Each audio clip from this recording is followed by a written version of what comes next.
देवाने सुद्धा माझ्याकडे पाठवलं आहे. तू जरा याला पकड पाहू. हे तर खूपच भारी आहे.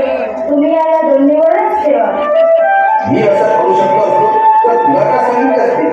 जोपर्यंत माझी अनुशंका होत नाही तोपर्यंत तू याला इकडंच पकडून राहा. हे तर खूपच जड आहे. मला पेलवणार पण नाही.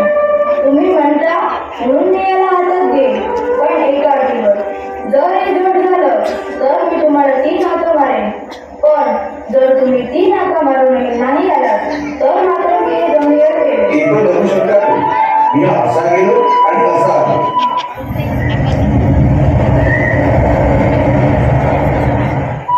हो या लवकर. मी याला अजून थोडा वेळ सुद्धा बोलू शकत नाही. खरंच हे खूपच भारी आहे. तुम्ही लवकर या. हो या ना. थोडा वेळ अजून प्रतीक्षा कर. मी लवकरच येत आहे.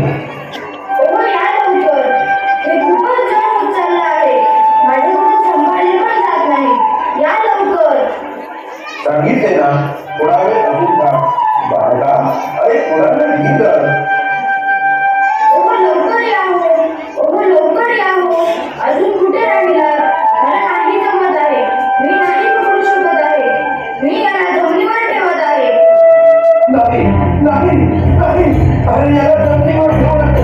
अरे असं करू नको बाळा, असं करू नको.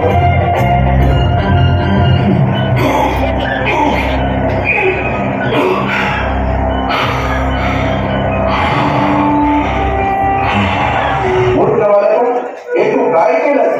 काय केलं ते? माझी सगळी मेहनत तू वाया घालवली. हे कोण? गणपती गजानन तुम्ही? होय, मीच आहे. तुम्ही माझ्यासोबत असा छळ का केला? भगवान शिवशंकरांची शक्ती पृथ्वीवरील सर्व जीवांच्या कल्याणासाठी आहे आणि तू त्याचा उपयोग स्वतःच्या स्वार्थासाठी केला. काय सांगते प्रभू आपण? स्वतःच्या स्वार्थासाठी नाही. माझा देश, माझी प्रजा, मी त्या लोकांसाठी सर्वांसाठी आत्मनेला घेऊन जातो. तर साहसी आहे, तू सर्वशक्तिशाली आहे. पृथ्वीवर तुझा अधिकार आहे. कुबेराची धनराशी पण तुझ्याकडे आहे. अजून तुला काय पाहिजे? ही अपराजित व्हावे असे मला वाटते. अमर होणे, अपराजित होणे या सगळ्या गोष्टी मनुष्यासाठी नाही आहेत रावणा. तू देवादिदेव भाग्यवंत भक्त आहे. युद्धामध्ये अपराजित होण्याची लालसा त्यागून कामना, वासना आणि घमंडावर विजय प्राप्त करण्याचा प्रयत्न कर रावणा. आणि लक्षात ठेव रावणा, यापुढे हे लिंग या ठिकाणी कायमस्वरूपी स्थापित होऊन हे गोकर्ण महाबळेश्वर या नावाने प्रसिद्ध होईल. तर मंडळी आपण पाहिलं गोकर्ण महाबळेश्वर दिसत आहे. रावणाने जमिनीत हे लिंग ओढताना याचा आकार गोकर्णासारखा झाला.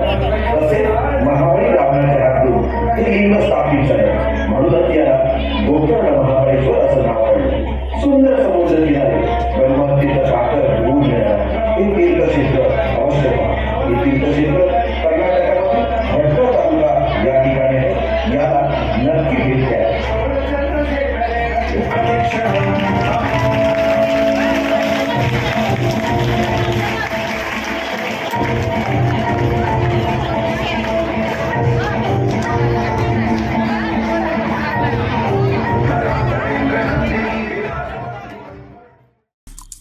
आमचे दिवसभरातले सर्व अपडेट्स, ताज्या घडामोडी आणि थेट लाईव्ह पाहण्यासाठी सबस्क्राईब करा, लाईक करा कोकणचं नंबर 1 महा चॅनल कोकण 7 लाईव्हचं YouTube चॅनल.